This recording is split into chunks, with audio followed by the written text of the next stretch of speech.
帶你睇下茶果嶺村係點樣啟發新一代嘅時裝設計師。大火燒咧就會望到係咁石油氣罐爆炸咯，就好似拍電影咁好恐怖。佢用 vintage 做舊嘅質感同埋拼布技藝而打響名堂。因為啲旗本身係爛嘅，然後我再做舊，再令到佢再爛啲。仲一齊走入本地嘅創意工藝圈。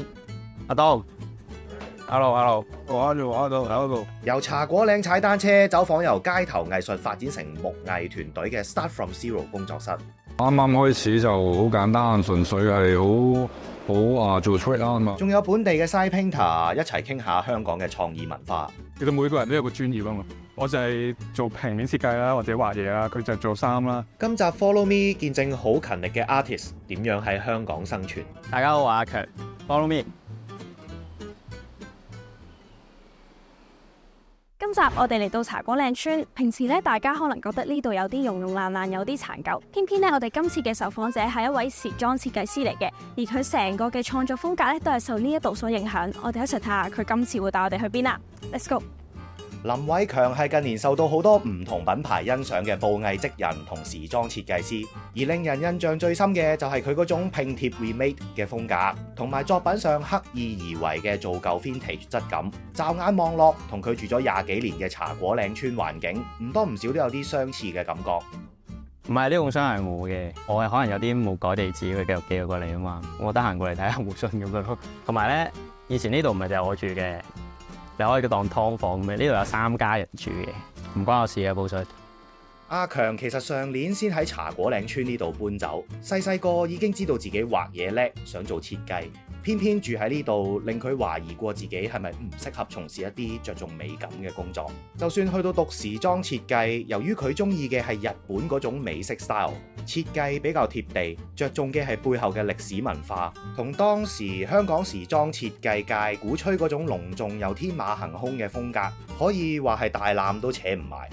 都唔係話作品唔同嘅，成個人都覺得同佢哋格格不入。嗰陣時就覺得，其實讀嘅時候都覺得幾冇自信嘅。咁冇話，但係覺得自己又中意創作，咁樣就用自己嘅方法做咯，咁樣咯。咁但係我好中意日本古著文化嘅嘢。之後其實有機會去英國進修咧，發現即係其實喺英國見到啊，時裝就真係好貼地嘅。Fashion 喺英國嚟講，基本上係佢哋嘅歷史嚟嘅。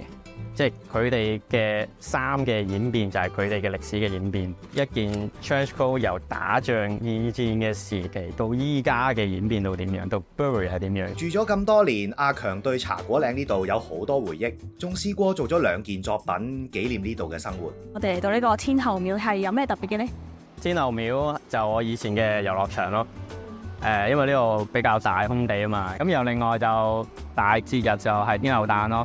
天后誕呢度就會搭晒棚做大戲，然後側邊就會插晒旗咁樣啦。我見到你有啲 remake 嘅衫，其實好似都有相似嘅元素，其實係咪即係有 inspire 到係因為呢一個地方？因為呢一期由細睇到大啊，跟住去到差唔多呢個位要拆嘅時候咧，我就記得我執過呢啲旗，我就想攞翻出嚟做一啲嘢咁樣咯。Vintage 做舊嘅質感可以話係阿強作品嘅一大特色，因為啲旗本身係爛嘅，然後我再做舊。再令到佢再爛啲，咁就有呢個好似自然融埋一齊嘅感覺咁樣。細個就係可能喺出面玩到攰，就會入嚟休息咁樣咯。咁入到嚟就當係自己秘密基地咯。但係有咩做啊？平時會喺度？我都唔記得啦，就坐喺度唞涼咁樣咯。佢有啲似嗰啲孫悟空嗰啲《西遊記》。係啊，我平時我細個嘅畫面都係咁樣咯，即係入到嚟好似。唔知又入咗水簾洞咁樣，就去咗另一個世界咁樣咯。雖然阿強上年先喺呢度搬走，但其實聽呢度話要拆都聽咗好多年。咁你喺度住咗幾耐？20幾年啦。20幾年都好長。係啊，即係基本上喺呢度成長咁滯嘅。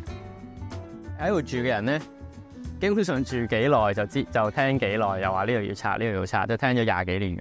喺我住喺度都已經發生過2次好大嘅火災。親眼見證，親眼見證，然後親眼見證要走火警。我哋走火警就係走去嗰邊，你見到海嗰邊咧就係海皮嚟嘅。你嗰陣幾多歲啊？係10零歲咯。因為喺度大火係特別恐怖啊，因為每家每戶都係用石油氣。大火燒咧就會望到係咁石油氣罐爆炸咯，就好似拍電影咁好恐怖。啱啱咧，你咪話咧，你係經過進修完跟住翻嚟香港嘅。咁其實你初時係點樣入行嘅咧？入行啊？我都唔知我依家嗰行係咩行咩，即係未去英國嘅時候已經一路留意 Start From Zero 呢班人嘅。咁以前佢哋係做 street art 啊，進修完翻嚟做緊嘢啊嗰陣時，咁因為做嘢比較悶，想揾啲嘢去刺激下，咁樣就膽粗粗就去識佢哋，識咗1年到都冇1年啊，就話喂，我想做衫啊，不如我幫你做啦咁樣。就係因為呢句嘢，所以就令到你加入咗 Start From Zero 㗎。可以咁講，我覺得好夢幻嘅嗰陣時。咁佢哋基本上就係自己創作，然後做自己嘅嘢，然後喺自己嘅 community 嗰度自己生活、自己玩。而家見到你成副架撐咁樣，係準備去邊呢？準備去阿 Dom 嘅木工工場。係踩單車過去。係啊。咁所以我哋而家係去牛頭角。係啦。好，咁我哋牛頭角見㗎咯。好啦。好。轉頭見。Start From Zero 係2000年由 Dom 同 Kato 一齊創立嘅街頭藝術團隊。個 Start 字其實同時代表 Street Art、Stencil Art 同埋 Sticker Art。喺香港 Street Art 未咁普及嘅時候，佢哋由零開始將街頭藝術、模板噴畫藝術同埋貼紙藝術結合起嚟。後嚟仲將街頭藝術元素融入木製品，慢慢發展成今日風格強烈嘅木藝團隊。而近年 Dom 同 Kato 就分開發展，由 Dom 繼續主理 Start From Zero。而以前阿強喺呢度打工嘅時候就係咁樣，每日踩單車去牛頭角返工㗎啦。Start From Zero 咧嘅主理人有冇話佢哋身上有啲咩特質你係好敬佩或者好欣賞嘅咧？我諗勤力咯，我估唔到係用勤力嚟做設計咯。咁我本身我都係覺得我自己好勤力嘅，我以為勤力係只能係做一啲手作嘅嘢啦，但係原來勤力呢個特質都可以做到好嘅設計嘅。咁我喺卡圖同阿 Dom 身上就見到呢樣嘢咯，就有好強嘅行動力咯。好到啦，我開門先。有一邊，你試下開啊！用力向下撳，再活啲，跟住咧揾隻腳踩低佢。呢個所以佢係有啲難踩嘅。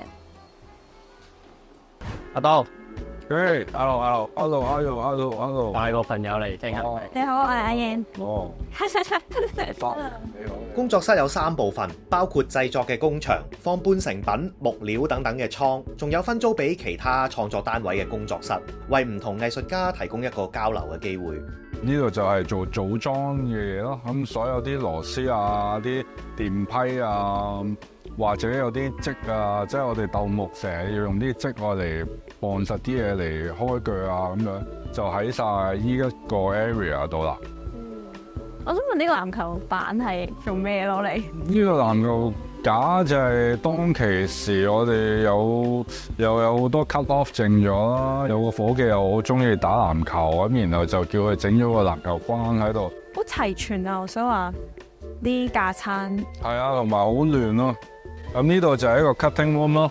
咁我哋喺呢度搬我入去好啦，因為又費事阻到佢哋做嘢啦。近年阿 Dom 做埋爸爸，可能因為咁對人零舍 caring，定係想入去吸下塵咯。我見到好多塵，不過呢排牌好有嗰種舊式，好以前香港嗰種 feel。呢塊牌就係卡圖去畫嘅。再嚟啦，呢邊就係我哋嘅飾房啦，即係我哋喺度都會做打磨啊、噴油啊、做 finishing 啊。佢哋20幾年嚟做過好多唔同嘅嘗試，例如阿強最初加入嘅時候就係因為佢嘅強項係做衫，而啟發咗阿 Dom 同埋當時另一位主理人卡圖去開發時裝系列。雖然大家負責嘅範疇唔一樣，但就各司其職，形成一個有唔同專長嘅創意工藝 community。我喺度應該3年啦，差不多。咁我就負責即係做衫嘅設計啊，同埋有時有啲嘢要車嘅，我就幫手車下咁樣咯。即係有時有啲 project 要一齊出現嘅話，咁我就會一齊出晒嘅。唔係就係出衫咯，咁即係有啲 project 用到阿強嘅就會用佢咯。例如做幅畫啊，例如做張凳啊，展覽形式嘅嘢咯，即係可能我整嚿嘢，然後我整完啦，我嚿嘢要點擺咧，去到要發光又要點裝咧，咁就要教佢哋啦。可能啱啱開始識阿強嘅時候，同你覺得佢而家有冇啲咩唔同咧？以前就密埋，自己好努力，自己好努力做一樣嘢啊，自己好好獨立思考，貴咗，以前平啲咯，而家收費貴咗，咁啊好事嚟嘅，咁啊都抵俾嘅，係咪啊？手工嘢咁樣啫。咁有冇話你哋個團隊而家係大約有幾多人？有12個人度咯，木工應該有6、7個admin 有啲project assistant， 有啲攝影師咁樣。啱啱開始就好簡單，純粹係好做 trade 啊嘛。而家就係多咗做管理嘅東西咯，自己落手做係會少啲。但係你會比較 prefer 係即係好似以前咁樣自己一個嘅形式去做呢啲嘢，定係即係好似而家咁樣有一個團隊咁樣，即係或者管住10幾個人咁樣嘅形式去做？我 prefer 係越多人越好嘅，我係貪心嘅。即係阿強嚟嗰陣時，我都叫阿強，不如請我幫手喎。係啊，講咗好多次。而點解係咁咧？就係每一個人嚟都有一個衝擊嘅，即係阿強嚟咗就有衝擊我又唔做衫，就做翻衫咯。每個人有唔同專長，有大事發生就各自埋位，呢個就係阿強、阿當、卡圖而家嘅合作模式。其實最初加入嘅時候，阿強坦然係覺得自己未夠班，所以嚮往可以一班人去成就唔同嘅創作。以前都係一路覺得自己一路要學唔同嘢啊，點樣變到好犀利啊咁樣，但係都一路都唔覺得自己可以做到啲乜嘢嘅。但係即係同佢哋做完嘢，原來一個大 project 係咁樣做出嚟嘅，咁我又開始覺得其實我應該都有人做到咁大嘅 project 嘅。我哋今站去邊？去我朋友嘅咖啡店同埋洗衣服啊。Hello，我帶咗個朋友嚟傾下偈啊。Hello。卡圖由 Start From Zero 獨立出嚟之後，不遺餘力咁推動 Side Painting 美式手繪招牌文化。就算喺佢開嘅呢間咖啡及洗衣店入面，我哋都可以揾到好多 Side Painting 嘅元素。咁你哋識咗幾耐啊？仲係6、7年啊，係差唔多。嗰時我仲喺Start From Zero啊嘛，咁就因為我做街頭服飾噶嘛，因為我一路以嚟都對於時裝係自學嘅，咁認識咗阿強就終於都識到一個人係真係由紙樣由咩自己 develop 做呢樣嘢，咁就好興奮咯，其實識佢嗰時係。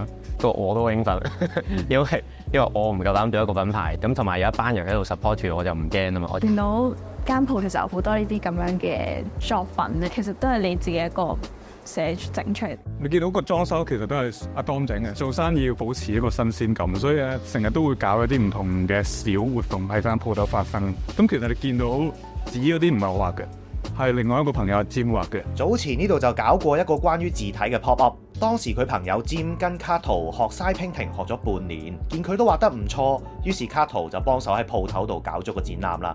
Side Painting 手繪招牌文化可以理解成係當電腦同印刷未普及嘅時候，用文字去宣傳一啲嘢嘅手繪文化，然後慢慢形成一個文化系統，有唔同嘅字體。而卡圖嘅作品入面，其中一大特色就係經常會撈埋中文字啦。咁可能話英文就可以參考以前美國嗰種咁樣啦。咁譬如話，如果係中文字又有冇咩地方可以參考？我好幸福啦！咁啱住上環係好多海味鋪，就係遺留落嚟好多靚嘅書法字啊，或者靚嘅美術字啊。阿強、阿當、卡圖近年都非常勤力又多產。阿強今年仲成立咗個專係設計帽嘅品牌。品牌需要到平面設計嘅部分，例如 logo 咁啊，好自然就會揾卡圖嚟幫手。如果牽涉到空間裝潢設計，就會揾阿當。有冇話點解你咁中意即係搞咁多唔同嘅即係呢啲咁樣嘅活動？因為香港呢個地方非常之商業，我哋係喺個社會唔係一啲主流嘅人啦，我哋咁講，難免係生存好困難。我就會係成日覺得悶嘅人，成日都同其他地方對比啊。香港好似一個對比話冇咁好咁啊，咁我咪着手搞咯。其實每個人都有個專業啊嘛，我就係做平面設計啦，或者畫嘢啦，佢就做衫啦。咁我哋每個人都專注喺自己嘅專業，但係有一件事要發生嗰陣時，就聚埋做，大家一齊做埋一件事。唔想香港呢個地方輸俾其他地方，我成日都。早前卡圖喺東京舉行完個人展覽，展覽名叫做 Errors with Pride， 因為對佢或者對一個創作人嚟講，做一啲所謂錯嘅事，其實係喺度滋養翻自己嘅靈魂。其實我哋有兩個身份好模糊嘅，有時係一個設計師，有時一個藝術家。咁當我係一個設計師個身份嘅時候，我哋要諗得好穩陣。係，即係冇嗰個錯嘅空間俾你咯，或者顏色係穩陣嘅配色嚟，你唔可以無啦啦紫色撞青色咁樣。或者係有啲品牌係你嘅絕招就係拼布，咁每一次都係揾你拼布嘅。咁我話其實我拼布都玩夠啦，想玩第啲嘢，咁啊唔得，你都係拼布啦咁樣。咁日本展覽就係一個休息嘅機會咯。我要做一啲唔需要考慮好多嘢，個考慮之處就係我自己覺得好爽，就諗翻點解細個點解會開始畫嘢啊？咁因為好多新嘅思維都係亂咁做實驗，睇下做出嚟。咁一個展覽就係一個實驗咯。喺香港成日話做創作慘過乞食，但有班中堅分子就靠住勤力同埋 build up 起自己嘅 community 嚟話我哋知，原來可以唔認命。